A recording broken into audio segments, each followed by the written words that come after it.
పాకిస్తాన్కి ఇప్పుడు ట్రిపుల్ ధమాకా. మొట్టమొదట భారతదేశంతో T20 క్రికెట్ మ్యాచ్లో ఘోరంగా ఓడిపోయింది. రెండవది భారతదేశము T20 ఛాంపియన్షిప్ని వరుసగా రెండవసారి గెలుచుకుంది. అది 90కి పైగా రన్స్ తేడాతోటి గెలుచుకుంది. మూడవది చాలా భయంకరమైనటువంటి ఇబ్బంది పాకిస్తాన్కి ప్రస్తుతం వచ్చి పడింది. మ్యాచ్లో భారత్ గెలిచి ప్రపంచ ఛాంపియన్ భారతదేశం అయిన తర్వాత నరేంద్ర మోదీ స్టేడియంలో డ్రోన్ షో జరిగింది. ఆ డ్రోన్ షో జరిగినప్పుడు భారతదేశం మ్యాప్ వేశారు. ఆ మ్యాప్లో మన వరల్డ్ కప్ యొక్క మోడల్ డ్రోన్స్ ద్వారా ఆ రకమైనటువంటి ఫార్మేషన్ని చేసి చూపించారు.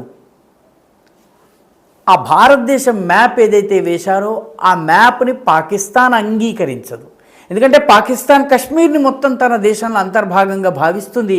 కానీ లైవ్లో పాకిస్తాన్ దాన్ని కట్ చేయలేకపోయింది. పాకిస్తాన్లో ఉన్నటువంటి కోట్లాది మంది టీవీ చూస్తున్నటువంటి వాళ్ళు పాకిస్తాన్ టెలివిజన్ PTV ఏదైతే ఉందో ప్రభుత్వ అధికారిక దానిలో అఖండ కాశ్మీర్ భారతదేశపు అవిభాజ్య అంగంగా చూపిస్తే చూసి చేష్టలుడిగి ఉండిపోయారు. ఏం చేయాలో తెలియలేదు. దాన్ని కట్ చేసే లోపల వేరే ఫంక్షన్స్ కార్యక్రమాలు ప్రారంభమయ్యాయి. ఇప్పుడు పాకిస్తాన్కి మిగతా 2 అవమానాల కన్నా ఇది పెద్ద అవమానమై కూర్చుంది.